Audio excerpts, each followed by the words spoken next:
സമ്പത്തിൻ്റെ സുവിശേഷമെന്ന സാമ്പത്തിക പഠന പരമ്പര വിചിന്തനത്തിലേക്ക് ഏവർക്കും വീണ്ടും സ്വാഗതം.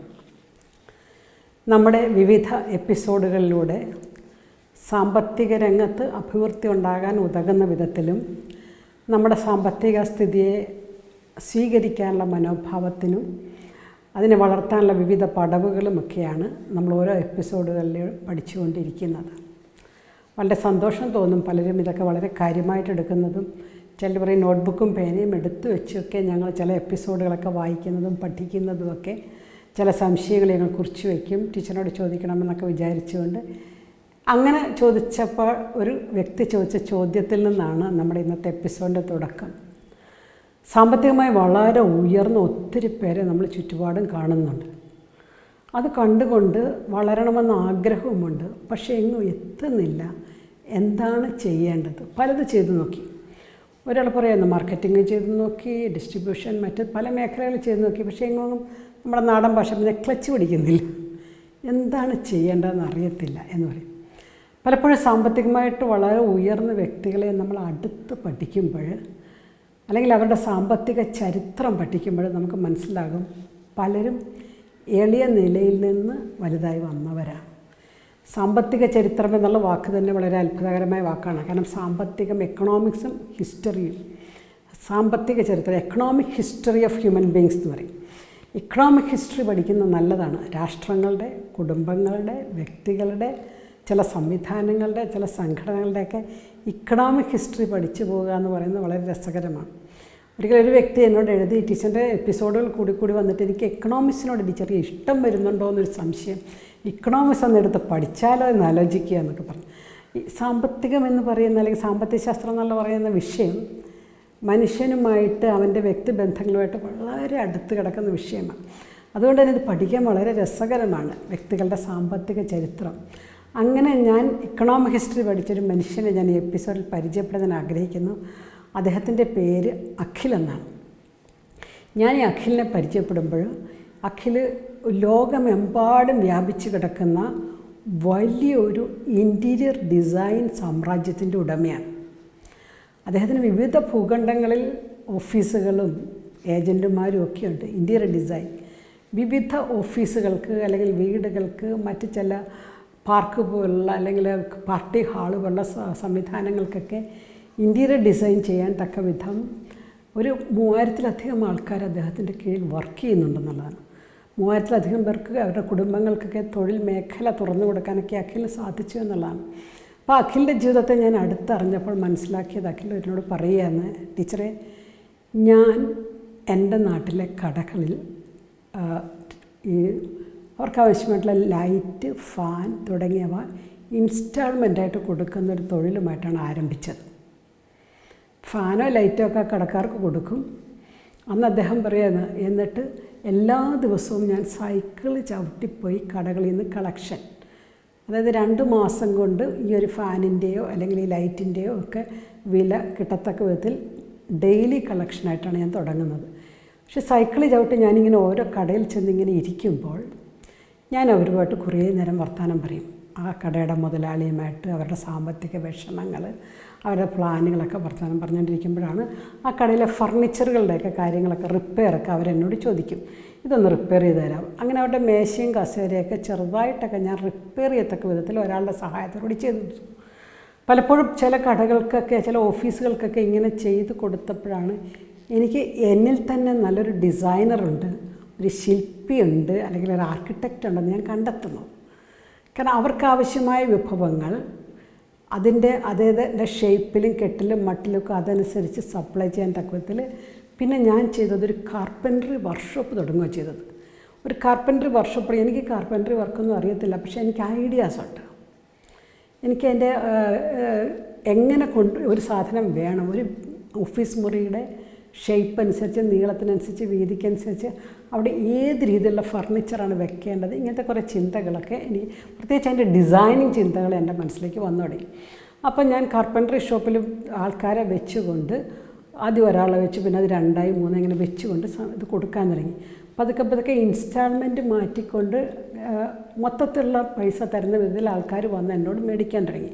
കൂടുതലും എൻ്റെ സെയിൽസ് നടന്ന എൻ്റെ വ്യക്തിബന്ധങ്ങളിലൂടെയാണ്. ഈ കടകളിൽ പോയി ഞാൻ ഒത്തിരി സമയം ചിലവഴിക്കുമ്പോൾ അവരുമായിട്ട് വർത്തമാനം പറഞ്ഞ് അങ്ങനെ ഒരു റിലേഷൻഷിപ്പ് ബിൽഡിങ്ങാണ് ഞാൻ ചെയ്തത്. ആ റിലേഷൻഷിപ്പ് ബിൽഡിങ്ങിലൂടെ അവർക്ക് എന്നെ ആശ്രയിക്കാമെന്നും എനിക്ക് അവർക്ക് ആവശ്യമായ സാധനങ്ങൾ എത്തിക്കാമെന്നും ബോധ്യമുണ്ടായി. അങ്ങനെ പതുക്കെ ഞാൻ ഫർണിച്ചർ ഷോപ്പ് ചെറുതായിട്ട് ആരംഭിച്ചു. ഈ ഫർണിച്ചർ ഷോപ്പ് ആരംഭിച്ചു കഴിഞ്ഞപ്പോൾ വൻകിട കമ്പനികൾ അവരുടെ ഫ്രിഡ്ജ്, TV, വാഷിംഗ് മെഷീൻ തുടങ്ങിയവയൊക്കെ വിൽക്കാനുള്ള ഒരു ഔട്ട്ലെറ്റായിട്ട് അവരെൻ്റെ ഈ ഷോപ്പിനെ ഉപയോഗിക്കാൻ തുടങ്ങി. ഞാനധികം പൈസ മുടക്കാതെ തന്നെ അവർ കൊണ്ടുവന്ന സാധനങ്ങൾ ഇടുകയും വിറ്റ് തീരുന്നതനുസരിച്ച് ഞാൻ പൈസ കൊടുക്കുകയും ചെയ്യുന്നൊരു സംവിധാനത്തിലേക്ക് മാറി. പക്ഷേ ദൈവാനുഗ്രഹം കൊണ്ട് പല സാധനങ്ങളും ഉദ്ദേശിച്ച വിലയിൽ, ഉദ്ദേശിച്ച രീതിയിൽ, ഉദ്ദേശിച്ച സമയത്ത് വിറ്റ് പോയത് കൊണ്ട് ഓണേഴ്സിന്, അതായത് ഈ ഫ്രിഡ്ജ്, TV ഒക്കെ തുടങ്ങുന്ന കമ്പനി ഓണേഴ്സിന് എന്നിൽ വിശ്വാസം അർപ്പിക്കുകയും അവർ വൻതോതിൽ സാധനങ്ങൾ എനിക്ക് കടമായി തരികയും ഞാൻ പറ്റുന്നത് പോലെ കൃത്യസമയങ്ങളിൽ തിരിച്ചടവ് നടത്തുകയും ഒക്കെ ചെയ്തുകൊണ്ടിരുന്നു. അങ്ങനെ ഞാൻ വലിയൊരു ഹോം അപ്ലയൻസസ് ഷോപ്പിൻ്റെ ഉടമയായി മാറി. ഇതിനിടയിൽ എൻ്റെ കൂടെ വർക്ക് ചെയ്തിരുന്നവരെ ഞാൻ മറ്റു പല സ്ഥലങ്ങളിലേക്കും വിടാൻ തുടങ്ങി. അവിടെ ചെന്നിട്ടുള്ള അങ്ങനെയാണ് പതുക്കെ ഇൻറ്റീരിയർ ഡിസൈൻ എന്നുള്ള സംഭവത്തിലേക്ക് ഞാൻ കടക്കുന്നത്. ഞാൻ ഇൻറ്റീരിയർ ഡിസൈനിങ് എവിടെയെങ്കിലും പോയി ഡിഗ്രിയോ ഡിപ്ലോമയോ ഒന്നും പഠിച്ചിട്ടില്ല. പക്ഷേ എൻ്റെ മനസ്സിലെ ഐഡിയാസ്, പ്ലാനിങ് ഇതൊക്കെയാണ്. പിന്നെ ആൾക്കാരിൽ എന്നിൽ വിശ്വാസം അർപ്പിക്കുന്നു. എനിക്ക് കൃത്യസമയത്ത്, ദ പ്രോംപ്റ്റ് സർവീസ് എന്നുള്ള വാക്ക് അദ്ദേഹം ഉപയോഗിച്ചത്, കൃത്യസമയത്ത് ടൈമിൽ സപ്ലൈ ചെയ്യാൻ സാധിച്ചു. ഇങ്ങനെയൊക്കെ വന്നു കഴിഞ്ഞപ്പോൾ പലരും വിദേശത്തുള്ളവരൊക്കെ എന്നെ വിളിക്കാൻ തുടങ്ങി. അവരുടെ വീട്, അവരുടെ ഫ്ലാറ്റ് എങ്ങനെയൊക്കെ ചെയ്തു തരാമോ? ഇങ്ങനെയാണ് ഞാൻ പെട്ടെന്ന് ഈ രംഗത്ത് ഇങ്ങനെ വളർന്നത്. എൻ്റെ കടയിലെ പ്രോഡക്റ്റിൻ്റെ ഒരു പ്രത്യേകത വിലക്കുറവും ഗുണമേന്മയുമാണ്. വിലക്കുറവും ഗുണമേന്മയും കണ്ടതുകൊണ്ടാണ് ആവശ്യക്കാർ കൂടിയത്. ഇന്ന് ധാരാളം കരകൗശലക്കാർ, പണിക്കാർ എൻ്റെ കൂടെയുണ്ട്.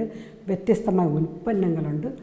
കോടിക്കണക്കിന് രൂപയുടെ ടേൺ ഓവറുള്ള ഒരു വലിയ വ്യവസായ സംരംഭത്തിൻ്റെ ഉടമയാണ് ഞാൻ. സൈക്കിളിൽ നടന്ന വ്യക്തി ഇന്ന് ഫ്ലൈറ്റിൽ നടന്ന് ലോകം മുഴുവൻ നടന്ന് ബിസിനസ് ചെയ്യുന്നു. ബിസിനസ്സിൽ അല്ലെങ്കിൽ സാമ്പത്തിക ശാസ്ത്രത്തിൽ ഞങ്ങൾ ഉപയോഗിക്കുന്നൊരു വാക്കാണ് ടേക്ക് ഓഫ്. നമ്മുടെ എപ്പിസോഡ് ഒരു ടേക്ക് ഓഫിന് സമയമായി എന്നതിലേക്കാണ് ഊന്നൽ കൊടുക്കുന്നത്. എന്നും ഒരുപോലെ ജീവിച്ചാൽ പോരാ, ജീവിതത്തിനൊരു ടേക്ക് ഓഫ് ഉണ്ട്.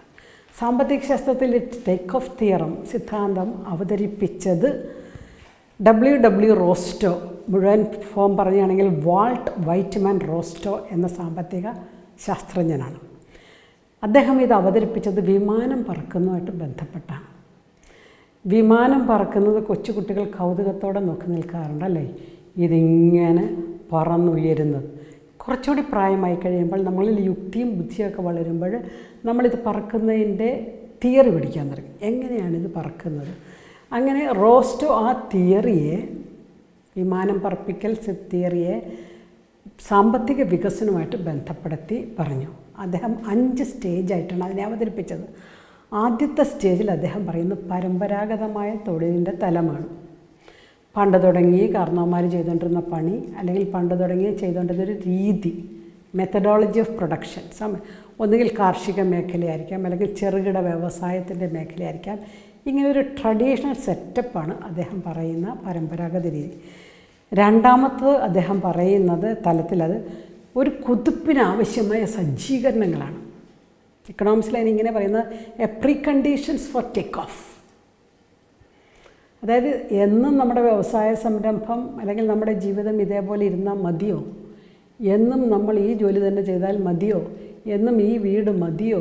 ഈ ജീവിത രീതി മതിയോ? ഇവിടെ ഒരു ടേക്ക് ഓഫ് ആവശ്യമുണ്ട്, ഒരു U-ടേൺ ആവശ്യമുണ്ടെന്ന് ഞാൻ പറയും. ഒരു U-ടേൺ, ഒന്ന് തിരിയേണ്ട ആവശ്യമുണ്ട്. അപ്പോൾ അതിനാവശ്യമുള്ള പ്രീ കണ്ടീഷൻ, വിമാനം എങ്ങനെ ഈ പ്രീ കണ്ടീഷൻസ് ഒരുക്കണമെന്നറിയാൻ നമുക്കറിയാമല്ലോ.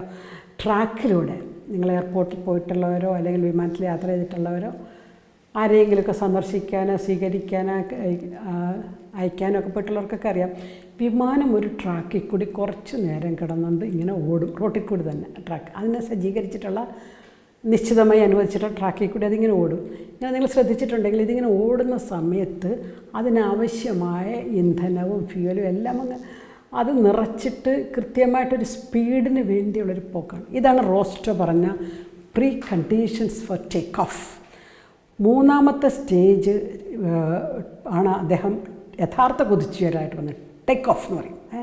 അപ്പോൾ രണ്ടാമത്തതിലൊരു മുന്നൊരുക്കമാണ്. ഇപ്പോൾ ഏതൊരു വ്യവസായ സംരംഭം തുടങ്ങുന്നതിന് മുമ്പ് നമുക്കൊരു മുന്നൊരുക്കം ആവശ്യമുണ്ട്. ഈ മുന്നൊരുക്കം ചിലപ്പോൾ നമ്മുടെ കഴിവുകളെക്കുറിച്ചുള്ള പഠനമായിരിക്കാം, ജനങ്ങളുടെ ആവശ്യത്തെക്കുറിച്ചുള്ള പഠനമായിരിക്കാം, ആ നാട്ടിലെ സുലഭമായി കിട്ടേണ്ടതോ അല്ലെങ്കിൽ ദുർലഭമായി കിട്ടിക്കൊണ്ടിരിക്കുന്നതായ വസ്തുക്കളെക്കുറിച്ചുള്ള പഠനമായിരിക്കാം. എന്തുമാകട്ടെ, അതൊരു മുന്നൊരുക്കമാണ്. മുന്നൊരുക്കത്തിന് ശേഷമാണ് ടേക്ക് ഓഫ്. അപ്പോൾ വിമാനം ഇങ്ങനെ വിമാനത്തിന് ആവശ്യമായിട്ടുള്ള എനർജി ശേഖരിച്ച് കഴിയുന്ന ഒരു നിമിഷത്തിൽ നിങ്ങൾ ശ്രദ്ധിച്ചിട്ടുണ്ടോയെന്നറിയത്തില്ല, പെട്ടെന്ന് ശബ്ദം ഉയർന്ന് അതങ്ങ് കുതിച്ചുയരുന്ന കാണാൻ പറ്റും. ഇത് മെക്കാനിക്കൽ എഞ്ചിനീയറിംഗ് പഠിച്ചവർക്ക് മാത്രമല്ല, എല്ലാവർക്കും കൗതുകകരമായ ഒരു കാഴ്ചയാണ് അല്ലേ. ഇങ്ങനെ വിമാനം അങ്ങനെ ഉയർന്ന് യഥാർത്ഥത്തിൽ കുതിച്ചുയരില്ല, അതിനെയാണ് അദ്ദേഹം ടേക്ക് ഓഫ് എന്ന് വിളിക്കുന്നത്. പിന്നെ ഒരു നാലാമത്തെ സ്റ്റേജ് ഉണ്ട്. ഈ ടേക്ക് ഓഫിൽ ഹൈറ്റിലേക്ക് ഇങ്ങനെ പോയിക്കൊണ്ടിരിക്കും. പിന്നെ ഒരു സ്റ്റേജ് ഉണ്ട്, ആ സ്റ്റേജാണ് യഥാർത്ഥത്തിലുള്ള വളർച്ച. അത് സ്ഥിരവും സുദൃഢവുമായ ഒരു ട്രാക്കാണ്. വിമാനം നല്ല നേരെയാകുന്നു, വിമാനത്തിനകത്തിരിക്കുന്നവരോടൊക്കെ ബെൽറ്റും മറ്റ് കാര്യങ്ങളൊക്കെ എന്താ പറയുക സുരക്ഷത്തിന് ഉപയോഗിക്കുന്നതെല്ലാം മാറ്റിക്കോളാൻ പറയുന്നു. പിന്നെ ശാന്തമായിട്ട് നമ്മളങ്ങ് പോവുകയാണ്. ഏതൊരു ബിസിനസ് സംരംഭവും ടേക്ക് ഓഫിന് കഴിഞ്ഞ് പിന്നെ ഒരു സ്റ്റേജുണ്ട്, അതിങ്ങനെ ശാന്തമായിട്ട് ഒഴുകിക്കൊണ്ട് പൊക്കോളും. നമ്മൾ ആ സ്റ്റേജിലെത്തിയ ബിസിനസ്സുകാരനോട് നമ്മൾ ചോദിക്കുകയാണ്, അദ്ദേഹം പറയും, കാര്യങ്ങളെങ്ങനെ പോകുന്നു, തമാശന് പറയും ചൽത്താഹെ എന്ന് പറഞ്ഞ കാര്യങ്ങൾ ഭംഗിയായിട്ട് പോകുന്നു, വരവുണ്ട്, ചിലവുണ്ട്, ഉൽപ്പന്നങ്ങളുണ്ട്, പ്രൊഡക്ഷൻ നടക്കുന്നുണ്ട്, ഉൽപ്പാദനം നടക്കുന്നുണ്ട്, വിതരണമുണ്ട്, വിപണിയിലും മാർക്കറ്റിലും ഞാൻ ഒക്കെയാണ്, ശാന്തമായി ഒഴുകുന്നൊരു പുഴ പോലെ അതങ്ങോട്ട് പോകുന്നു. അഞ്ചാമത്തെ സ്റ്റേജിലാണ് അത് ലക്ഷക്കണക്കിന് ഉപഭോക്താക്കളോടെ എത്തിക്കുന്നു. നമ്മൾ പറഞ്ഞു കഴിഞ്ഞാൽ സ്ഥായിയായതും നിലനിൽക്കുന്നതുമായ ഫലങ്ങൾ എന്ന് പറഞ്ഞാൽ വിമാനം ചെന്നിറങ്ങി ആൾക്കാരത് ആസ്വദിച്ച് പുറത്തിറങ്ങിപ്പോയി.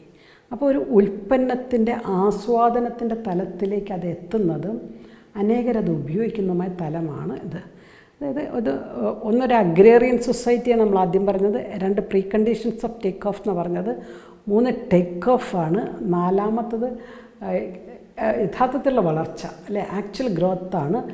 ലാസ്റ്റിനെ റോസ്റ്റർ വിളിച്ച വാക്ക് ദ ഹൈ മാസ് കൺസംഷൻ ആണ്. അതായത് ഒത്തിരി ആളുകളിലേക്ക് ഇതിൻ്റെ ഉപഭോഗം അല്ലെങ്കിൽ ഉപയോഗം എത്തിച്ചേരുന്നു, the stage of high mass consumption. അപ്പം നമ്മളൊരു ഉൽപ്പന്നം ഉണ്ടാക്കിയിട്ടുണ്ടെങ്കിൽ അതെല്ലാവരിലേക്കും എത്തിച്ചേരുന്ന അവസ്ഥയാണ്. ഈ ഒരു യൂ ടേണിനെയാണ് ടേക്ക് ഓഫിന് സമയമായെന്ന് പറയുന്നത്. നമ്മുടെ ജീവിതത്തിൻ്റെ സാമ്പത്തിക ചരിത്രത്തിലും, അതാണ് നമ്മുടെ പോയിൻ്റ്, നമ്മുടെ ജീവിതത്തിൻ്റെ സാമ്പത്തിക ചരിത്രത്തിലും ഇങ്ങനെ എഴുതാൻ അധ്യായങ്ങൾ വേണം. അത് എന്നും എൻ്റെ 15-ാമത്തെ വയസ്സിൽ ഞാൻ എങ്ങനെയാണോ എങ്ങനത്തെ സാമ്പത്തികത്തിലാണോ ഞാൻ ജീവിച്ചത്, അതുതന്നെയാണ് എൻ്റെ 30-ാമത്തെ വയസ്സിലും, അതുതന്നെയാണ് എൻ്റെ 45-ാമത്തെ വയസ്സിലും, അതുതന്നെയാണ് എൻ്റെ 60-ാമത്തെ വയസ്സിലും എന്ന് പറഞ്ഞാൽ there is no take off. ഒരു ടേണിംഗ് പോയിൻ്റ് ഉണ്ടായിട്ടില്ല, ഒരു യൂ ടേൺ ഉണ്ടായിട്ടില്ല, എന്നും ഇങ്ങനെ പോകണം. അങ്ങനെയല്ല, നമ്മുടെ സാമ്പത്തിക ചരിത്രത്തിൽ വളർച്ചയുടെ തലങ്ങൾ വേണം. തളർച്ചയും ഉണ്ടാകാം. പരാജയങ്ങൾ വിജയത്തെക്കാളും നല്ല അധ്യാപകനാണ് കേട്ടോ. പരാജയങ്ങളാണ് കുറച്ചുകൂടി മികച്ച അധ്യാപകൻ. കാരണം പരാജയത്തിൽ നിന്നാണ് നമ്മൾ കൂടുതൽ പഠിക്കുന്നത്. ചില വ്യക്തികളിൽ നിന്ന് പഠിക്കുന്നു, ചില അവസ്ഥകളിൽ നിന്ന് പഠിക്കുന്നു അല്ലേ. സാധാരണ ഇങ്ങനെ പറയാറുണ്ട്, some people come to our life as a blessing, some people come to our life as a blessing, some people come to our life as a lesson. ചിലർ അനുഗ്രഹമായിട്ട് കടന്നു വരും, ചിലത് ഒരു പാഠപുസ്തകമായിട്ടൊരു പാഠമായിട്ട് കടന്നു വരും. നമുക്കറിയാമല്ലേ, ജീവിതത്തിൽ 2 അനുഭവം ഉണ്ടല്ലോ, പോസിറ്റീവും നെഗറ്റീവും, വിജയവും പരാജയവും അല്ലേ. രണ്ടിൽ നിന്നും നമ്മൾ പഠിക്കുകയാണ്. ഏതൊരു വീഴ്ചയിൽ നിന്നും എന്തെങ്കിലും പെറുക്കിയെടുക്കുക എന്നൊക്കെ പറയും, എന്തെങ്കിലും നമുക്ക് പെറുക്കിയെടുക്കാനുണ്ടാകണം. അപ്പോൾ പരാജയം ഉണ്ടാകണം. എല്ലാവരുടെ ജീവിതത്തിൽ എന്നും ടേക്ക് ഓഫ് എന്ന് പറഞ്ഞുകൊണ്ടിരിക്കാൻ പറ്റത്തില്ല കേട്ടോ. ചിലപ്പോൾ ടേക്ക് ഓഫിലേക്ക് എത്താൻ ചിലർക്ക് കുറേ സമയം എടുത്തെന്നിരിക്കും. 5-ാമത്തെ സ്റ്റേജിലേക്ക് എത്താൻ ചിലപ്പോൾ ഒരാഴ്ച മുഴുവൻ എത്തിയെന്നൊക്കെ ഇരിക്കും. പക്ഷേ ചിലർക്കിത് പെട്ടെന്നാണ്. കഴിഞ്ഞ ദിവസം രാഷ്ട്രീയത്തിൽ പ്രവർത്തിക്കുന്ന ഒരു വ്യക്തി എന്നോട് പറയുകയായിരുന്നു, ഇലക്ഷനുമായിട്ട് ബന്ധപ്പെട്ട് സംസാരിച്ചപ്പോൾ എന്നോട് പറയുകയായിരുന്നു, ചിലർക്ക് 3 വർഷം കൊണ്ട് രാഷ്ട്രീയത്തിൽ ആരെങ്കിലും ആകാൻ പറ്റും, ചിലർക്ക് 30 വർഷം വേണ്ടി വരും എന്തെങ്കിലും ആകാൻ, ചിലപ്പോൾ ആർക്കും ഒന്നും ആയില്ലെന്നും ഇരിക്കും. ഇതൊക്കെ ജീവിതത്തിൻ്റെ ഒരു അവസ്ഥകളാണ്. അപ്പം ഞാൻ ചുമ്മാ ചോദിക്കുമായിരുന്നു, എങ്ങനെയുണ്ട് ഈ വർഷം ഇലക്ഷനൊക്കെ നിൽക്കുന്നുണ്ടെന്ന് വെച്ചാൽ പറയാൻ പാടില്ല. ഇപ്പം നിൽക്കാൻ പറ്റും നിൽക്കും, ഇല്ലെങ്കിൽ പിന്നെ ആയിരിക്കാം. അത് പറഞ്ഞ കോണ്ടെക്സ്റ്റിൽ എന്നോട് ചിലർക്ക് 3 വർഷം കൊണ്ടായിരിക്കാം, ചിലർക്ക് 30 വർഷം കൊണ്ടായിരിക്കാം, എങ്ങനെയെങ്കിലും ആകട്ടെ, ഏതിനും ഞാൻ തയ്യാറാണെന്നുള്ള മറ്റുള്ള വ്യക്തി എന്നോട് സംസാരിക്കുകയാണ്. അപ്പോൾ ഏതൊരു സംരംഭത്തിൻ്റെയും ഒരു എൻ്റർപ്രൈസിൻ്റെ പിന്നിൽ, അതിൻ്റെ ഉത്ഭവത്തിൽ, അതിൻ്റെ വളർച്ചയിൽ, അതിൻ്റെ നിലനിൽപ്പിൽ ഇതുപോലെ കൃത്യമായ നിയതമായ ഘടകങ്ങളുണ്ട്. അപ്പോൾ സാമ്പത്തികമായിട്ട് ഉയർന്നവരെ നമ്മൾ നോക്കിയിട്ട് വെറുതെ അസൂയപ്പെട്ടിട്ടൊന്നും ഒരു കാര്യമില്ല കേട്ടോ. അവരോട് അടുത്തറിഞ്ഞ് അവരോട് സംസാരിച്ചാൽ അറിയാം. കഴിഞ്ഞ ദിവസം നമ്മുടെ ഒരു വലിയ സാമ്പത്തിക മുതലാളി എന്നോട് പറയുകയായിരുന്നു. അദ്ദേഹത്തോട് ഞാൻ ചോദിച്ചു, എത്ര മണിക്കാണ് സാറിൻ്റെ പണി തുടങ്ങുന്നതെന്നൊക്കെ ചോദിച്ചാൽ അദ്ദേഹം പറയാം, ഞാൻ രാവിലെ എഴുന്നേറ്റ് എൻ്റെ ആവശ്യങ്ങളെല്ലാം കഴിഞ്ഞ് കുറച്ച് സമയം പ്രാർത്ഥിക്കും, ഒരു 7 മണിക്ക് ഞാൻ പണി തുടങ്ങും. രാത്രിയിൽ ഒരു 11:30-12 വരെ ഞാൻ പണിയെടുക്കും. എന്ന് പറഞ്ഞാൽ ചിലപ്പോൾ പണി എൻ്റെ ഫോണിലായിരിക്കാം, ചിലപ്പോൾ ഞാൻ ലാപ്ടോപ്പിലായിരിക്കാം, ഇപ്പോൾ ആരോടെങ്കിലും സംസാരിക്കുന്നതായിരിക്കാം, ചിലപ്പോൾ എവിടെയെങ്കിലും മാർക്കറ്റിൻ്റെ കാര്യം അന്വേഷിക്കുന്നതായിരിക്കാം, ചിലപ്പോൾ എക്സ്പോർട്ട് ചെയ്യുന്ന കാര്യം തിരക്കണമായിരിക്കാം, ചിലപ്പോൾ HR മാനേജ്മെൻ്റ് ആയിരിക്കാം, ചിലപ്പോൾ പ്രോഡക്റ്റ് ഡിസൈനിങ് ആയിരിക്കാം. എപ്പോഴും പ്രവർത്തന നിരതനാണ്. അപ്പോൾ ഞാനിങ്ങനെ പണിയെടുക്കണ കാണുമ്പോൾ എൻ്റെ കൂടെ വർക്ക് ചെയ്യുന്ന എൻ്റെ വർക്കേഴ്സ് തൊഴിലാളികളും അതുപോലെ പണിയെടുക്കുന്നു. അപ്പോൾ അങ്ങനെ പണിയെടുത്തതിൻ്റെ ഫ്രൂട്ടാണ് അദ്ദേഹം തൻ്റെ വ്യവസായത്തിൻ്റെ വളർച്ചയെക്കുറിച്ച് എന്നോട് സംസാരിച്ചത്. ഞാൻ പറഞ്ഞു വരുന്നത്, അപ്പോൾ ഏതൊരു വ്യവസായ സംരംഭവും ഇവർ പെട്ടെന്നുണ്ടായ സ്വർണ്ണം തളികയല്ല അവർ നേടിയെടുത്തത്, ആർജിച്ചെടുത്തതാണ്. അപ്പോൾ അതിൻ്റെ ഉത്ഭവത്തിൽ, അതിൻ്റെ വളർച്ചയിലൊക്കെ നിയതമായ ഘട്ടങ്ങളുണ്ട്. അപ്പോൾ ഒരു സംരംഭം തുടങ്ങുന്നത് മുതൽ അതിൻ്റെ വ്യാപകമാകുന്നത് വരെ, the stage of high mass consumption, 5ാമത്തെ സ്റ്റേജ്, വ്യാപകമാകുന്നത് വരെയുള്ള കയ്യൊപ്പ് ഒരു വ്യക്തിയുടെ ഉണ്ടാകും. കാരണം പരാജയങ്ങളിലും അതിൻ്റെ ഉത്തരവാദിത്തം ഏറ്റെടുക്കേണ്ടത് അതിൻ്റെ ഓണറാണ്.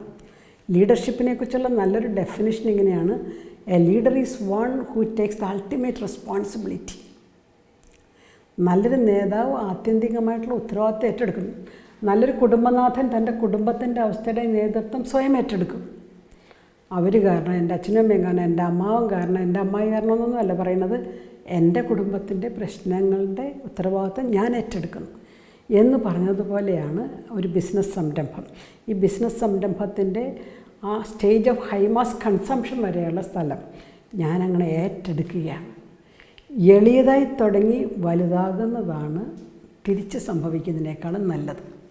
എനിക്ക് ചിലരേക്ക് ഒരു സോപ്പ് കമ്പനി തുടങ്ങിയ ഒരു വ്യക്തി ആദ്യം തന്നെ ലക്ഷക്കണക്കിന് രൂപ മുടക്കി അയാൾ ഉൽപ്പന്നങ്ങൾ വാങ്ങിച്ചു, റോ മെറ്റീരിയൽസൊക്കെ ഉപയോഗിച്ച് കമ്പനി ഉണ്ടാക്കി, വലിയ ഫാക്ടറി ഉണ്ടാക്കി, സോപ്പ് ഉണ്ടാക്കാനുള്ള വലിയ വലിയ യൂണിറ്റുകൾ ഉണ്ടാക്കി. ഒരു 3 വർഷത്തിനകം ആ സോപ്പ് ഫാക്ടറി അടച്ചു പൂട്ടി. മുടക്കിയ കാശ് മുഴുവൻ നഷ്ടത്തിലായി. മാർക്കറ്റിലേക്ക് എറിഞ്ഞ സോപ്പുകളുടെ ഒന്നും പൈസ തിരിച്ചു വരാതായി. വലിയൊരു ട്രാജഡിയിൽ ആ കമ്പനി പൂട്ടി. എന്നിട്ട് ആ വ്യക്തിയോട് അവരുടെ സാമ്പത്തിക ചരിത്രം എന്നോടിരുന്നുണ്ടെങ്കിൽ പറയുമ്പോൾ ഞാൻ നേരത്തെ പറഞ്ഞ അഖിലുമായിട്ടും ഇത് കമ്പയർ ചെയ്യുമ്പോഴത്തേക്കും നമ്മൾ ഓർക്കേണ്ടത്, അദ്ദേഹം വലുതായി തുടങ്ങി ദയനീയമായി പൂട്ടിപ്പോയി എന്ന് വെച്ചുകൊണ്ട് ചില പ്രസ്ഥാനങ്ങൾ വലുതായി തുടങ്ങുന്നത് നല്ലതാണ്. തുടങ്ങുമ്പോൾ നന്നായിട്ടും വലുതായിട്ടും തുടങ്ങുന്നത് നല്ലതാണ്. ഡിപ്പെൻസ് എന്ന് പറഞ്ഞാൽ നമ്മൾ എന്ത് ഉൽപ്പന്നമോ ഉൽപ്പാദിപ്പിക്കുന്ന ഏത് രീതിയിലാണെന്നുള്ളതാണ്. കോടിക്കണക്കിന് രൂപ മുടക്കിയിട്ട് വളരെ നഷ്ടത്തിലായ, അല്ലെങ്കിൽ കോടികളുടെ നഷ്ടത്തിലായ ഒരു ഫാക്ടറിയിൽ പോയി പ്രാർത്ഥിച്ചത് ഞാൻ ഓർക്കുകയാണ്. ഒരു വൻകിട ബിസിനസ്സുകാരൻ വലിയ തകർച്ചയിലേക്ക് താഴ്ന്നു പോയി. അദ്ദേഹത്തിൻ്റെ കുഴപ്പം കൊണ്ടല്ല, ഒരു എക്സ്പോർട്ട് ഓർഡറിൽ വന്ന തകരാറാണ്. എക്സ്പോർട്ട് ഓർഡറിൽ വന്ന തകരാറ് മൂലം അദ്ദേഹത്തിന് ഉൽപ്പന്നം എവിടെയോ കെട്ടിക്കിടന്നു പോയി. അതോടുകൂടി തകർച്ചയായി. ഉയർന്ന രീതിയിൽ നിന്ന മനുഷ്യൻ പെട്ടെന്ന് താഴ്ന്നു. ഞാൻ ഓർക്കുന്നുണ്ട്, ഞാൻ ആദ്യം മനുഷ്യനെ കാണുമ്പോഴത്തേക്ക് അദ്ദേഹത്തിന് 4-5 കാറും, ഗൺമാൻ, വാച്ച്മാൻ, അങ്ങനെ ഒത്തിരി ആൾക്കാരും കൂടെയുണ്ട്. പിന്നെ അദ്ദേഹത്തിന് ഇപ്പോൾ പിന്നീട് ഞാൻ കാണുമ്പോൾ ഒരു ചെറിയൊരു സ്കൂട്ടർ മാത്രമായിട്ട് വിശേഷിക്കുന്നത് ഞാൻ കണ്ടു. ഒരു വലിയ തകർച്ച. പക്ഷേ അദ്ദേഹം അതിൻ്റെ ഉത്തരവാദിത്തം ഏറ്റെടുക്കുകയാണ്. ഇത് കൊറോണ നാളുകളിൽ ഒത്തിരി പേർക്ക് ഇതുപോലുള്ള വ്യവസായ സംരംഭങ്ങളിൽ തകർച്ച നേരിട്ട ഒത്തിരി പേര് ഞാൻ കണ്ടുമുട്ടി. കൊറോണയ്ക്ക് ബിഫോർ കൊറോണ, ആഫ്റ്റർ കൊറോണ എന്ന് വിളിക്കാൻ തക്ക വിധം ബിസിനസ് ലോകം രണ്ടായിട്ട് നമുക്ക് തരംതിരിക്കാവുന്ന വിധത്തിൽ ഒരു ചെറുകിട കച്ചവടക്കാരൻ തൻ്റെ കടയിൽ ഒരു ജൂൺ മാസം സ്കൂൾ തുറക്കുമ്പം ചിലവാകുമെന്ന് പ്രതീക്ഷിച്ച് സ്കൂൾ ബാഗുകൾ, ചെരുപ്പുകൾ, കുട്ടികൾക്ക് ആവശ്യമായിട്ടുള്ള മറ്റ് പഠന സാധനങ്ങളെല്ലാം ജൂണിലേക്ക് അദ്ദേഹം ഒരു ജനുവരി, ഫെബ്രുവരി, മാർച്ചൊക്കെ ആയപ്പോൾ എല്ലാം കരുതി വെച്ച്, കട നിറച്ച് സാധനം കരുതി വെച്ചു. കൊറോണ വന്നത് ഒരു മാർച്ച് മാസം, ഏപ്രിൽ മാസം, ജൂൺ മാസം സ്കൂൾ തുറന്നില്ല. അദ്ദേഹം കരുതി കൂട്ടി വെച്ച ലക്ഷക്കണക്കിന് രൂപയുടെ ചെരുപ്പുകൾ, സ്കൂൾ ബാഗുകൾ, കുട, മറ്റ് പഠനോപകരണങ്ങളെല്ലാം 2 കൊല്ലം അവിടെ ഇരുന്ന് നശിച്ചുപോയി. കാരണം കുട്ടികൾ സ്കൂളിൽ പോകാത്തതുകൊണ്ട് ഇതൊന്നും ആവശ്യമായിട്ട് വന്നില്ല. ആ കടയിൽ പോയിരിക്കാനും ആ വ്യക്തിയോടൊപ്പം ഇരുന്ന് പ്രാർത്ഥിക്കാനും ഒക്കെ സാധിച്ചു. അപ്പോൾ വിജയപരാജയങ്ങൾ ഉണ്ട് എന്നുള്ളത് വലിയൊരു സത്യം തന്നെയാണ്. പക്ഷേ ചെറുതായിട്ട് തുടങ്ങുന്ന പ്ലാനിങ് രണ്ടും നമ്മൾ ഏറ്റെടുക്കാൻ തയ്യാറാകണമല്ലോ അല്ലേ. അപ്പോൾ ചെറുതായിട്ട് തുടങ്ങുന്നതാണ് വൻകിടമായിട്ട് വളരാൻ നല്ലത്, തിരിച്ചാകുന്നതിനേക്കാളും നല്ലത്. ചില കേസിൽ മാത്രം ചില ഉൽപ്പന്നങ്ങൾ ചിലപ്പോൾ വലുതായിട്ട് തുടങ്ങേണ്ടതായിട്ട് വരാം, അത് വ്യത്യാസമുണ്ട്. ഒരു നല്ല തുടക്കം ബിസിനസ് സംരംഭത്തിന് അനിവാര്യമാണ്. ഞാൻ നേരത്തെ പറഞ്ഞ അഖിലിൻ്റെ ഉദാഹരണത്തിലെ പ്രധാനപ്പെട്ട റോ മെറ്റീരിയൽ അസംസ്കൃത സാധനം എന്തായിരുന്നെന്ന് ചോദിച്ചു കഴിഞ്ഞാൽ ഒറ്റ ഉത്തരവേ ഉള്ളൂ: അഖിൽ തൻ്റെ ഉപഭോക്താക്കളുമായിട്ട് നല്ല ബന്ധം സ്ഥാപിച്ചിരുന്നു, അവരോടൊപ്പം സമയം ചെലവഴിച്ചിരുന്നു, അവരെ കേൾക്കാനും അവരുടെ ആവശ്യങ്ങൾ മനസ്സിലാക്കാനും ശ്രമിച്ചിരുന്നു. അപ്പം ഒരു റിലേഷൻഷിപ്പ് ബിൽഡിംഗ് ആയിരുന്നു അദ്ദേഹത്തിൻ്റെ സ്കിൽ. വലിയ വിദ്യാഭ്യാസമൊന്നുമില്ല, അദ്ദേഹം 10ാം ക്ലാസ് വരെ പാസ്സായിട്ട് പോലും ഇല്ല, 10ാം ക്ലാസ് പോലും പാസ്സാകാത്ത ഒരു മനുഷ്യനാണ് അദ്ദേഹം.